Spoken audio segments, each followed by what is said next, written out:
Suharto. Ada tangannya? Oh, Nah, di yang warga. di sini enggak ada yang pakai. Nggak tahu. Di Warga. Di warga, ya. Dipakai yang disertifikatkan oleh warga. Sementara ini tanah kami, Piling Gunawan.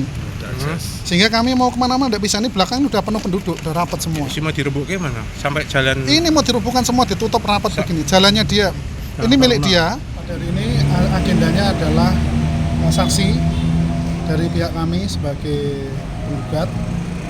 Jadi dimulai dari awal mulanya ketika kami Piling Gunawan itu ingin membangun tempatnya sendiri, tetapi dilarang oleh kepala desa dengan mengatakan bahwa tanah tersebut sudah bersertifikat. Padahal selama berpuluh-puluh tahun menempati tidak pernah ada masalah. Bahkan sejak zaman kakeknya juga lahir tinggal di situ. Nah, kemudian kita coba cross check, kita bertanya dengan kepala desa dan ternyata betul kepala desa mengeluarkan sertifikat hak pakai 0006. Lalu dari itu kemudian kami menggandeng kuasa hukum untuk melakukan gugatan di PT UN ini.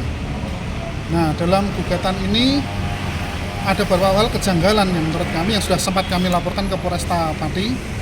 Unit 3 itu perihal tentang pemalsuan tanda tangan, di mana Piling Gunawan tidak pernah melakukan tanda tangan untuk proses sertifikat itu, terbitnya sertifikat itu. Kenapa kok tiba-tiba muncul sertifikat? Dan di situ ada tanda tangannya Piling, betul saya lihat di warkahnya itu ada tangan Piling. Tapi Piling tidak pernah merasa tanda tangan. Dan yang lucunya lagi, sebelah selatannya itu ada perbatasan tanah tersebut, ada namanya Mulyadi sebenarnya, tapi disebutkan Mulyono.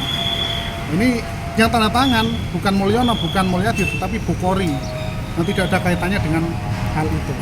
Nah, akibat dari pensertifikan itu, akhirnya kami tidak ada jalan akses kemanapun. Jalan kami 1,4 meter itu sebenarnya kita pakai untuk keluar masuk kami sebelumnya. Nah, kalau kemudian disertifikatkan itu menjadi sebuah sertifikat demikian, yang belakang kami tidak dapat akses kemanapun, keluar kemanapun tidak bisa. Rencana mau diambruk kayak gitu sama desa atau apa? Saya belum tahu.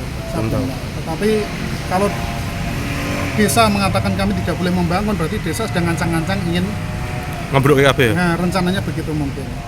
Ini adalah kesempatan bagi teman-teman penggugat, nanti akan kami buktikan bahwasanya secara prosedural penerbitan sertifikat tersebut tidak sah. Kenapa tidak sah?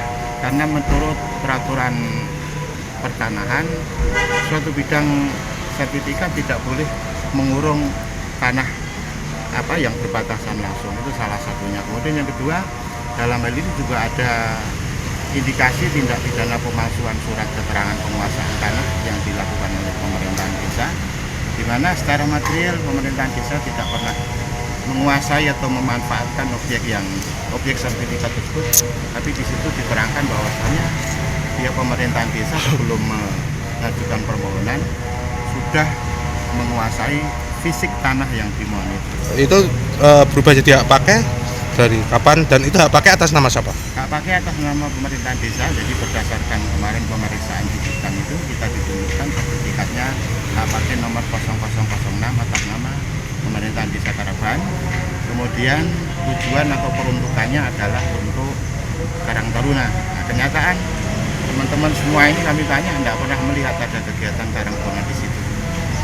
Ya.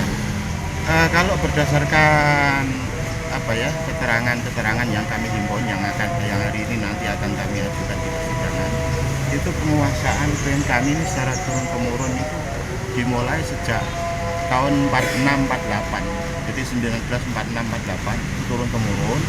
Kemudian ada beberapa pihak yang kemudian dialihkan penguasaannya, dan kami ada buktinya itu, bukti pengalihannya itu. Jadi di situ bukan saja penguasaan yang ilegal, artinya tanah orang lain kemudian suka-suka di tempat itu. Jangan lupa follow, like, dan subscribe sosial media Tribun Jateng. Download Tribun X sekarang, menghadirkan lokal menjadi Indonesia.